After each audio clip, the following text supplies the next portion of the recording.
ആരെയും ഭാവഗായകനാക്കും ആത്മസൗന്ദര്യമാണു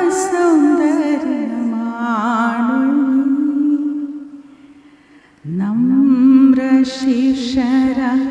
നിൽപ്പൂ നിൻ മുന്നിൽ കമ്ര നക്ഷത്ര കന്യകൾ ആരെയും ഭാവഗായകനാക്കും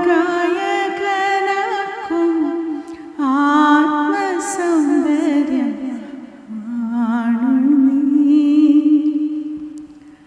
ദാസേട്ടനെ കുറിച്ച് ചിന്തിക്കുമ്പോൾ മനസ്സിലാദ്യം ഓടിയെത്തുന്ന പാട്ടാണെന്ന് മാത്രമല്ല, നമ്മളെല്ലാവരും നമ്മുടെയൊക്കെ ഉള്ളിലെ ആത്മസൗന്ദര്യം തിരിച്ചറിയുവാൻ ഏറ്റവും അധികം മലയാളിയെ പ്രേരിപ്പിച്ചിട്ടുള്ള വ്യക്തി ആരാണെന്ന് ചോദിച്ചാൽ അത് ദാസേട്ടനാണെന്ന് നമ്മുടെ തലമുറയ്ക്കെങ്കിലും നിസ്സംശയം പറയാൻ സാധിക്കും. കാരണം അത്രമാത്രം നമ്മുടെയൊക്കെ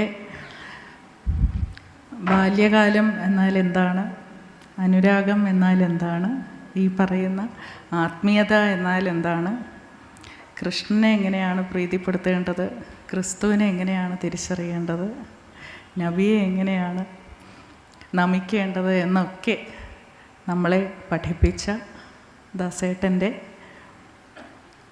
ഏറ്റവും ഉത്കൃഷ്ടമായിട്ടുള്ള ഒരു ഡിജിറ്റൽ ലൈബ്രറിയുടെ പ്രാഥമിക ഘട്ടത്തിനാണ് ഇന്നിവിടെ ആദരണീയനായ മന്ത്രി ശ്രീ സജി ചെറിയാൻ അവർകൾ ഉദ്ഘാടനം നിർവഹിച്ചിരിക്കുന്നത്.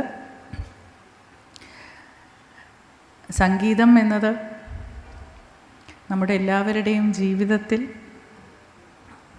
എന്നും സന്നിഹിതമായിട്ടുള്ള ഒരു പ്രതിഭാസമാണ് എന്ന് പറയുന്നതിൽ യാതൊരു അതിശയോക്തിയുമുണ്ടെന്ന് തോന്നുന്നില്ല.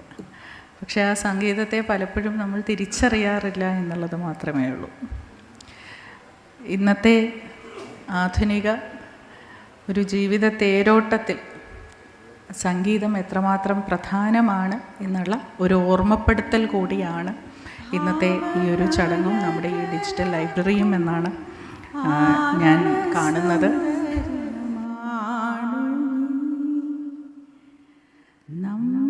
നമ്രശീർഷര നിൽപ്പൂ നിൻ മുന്നിൽ കമ്ര നക്ഷത്ര കന്യകൾ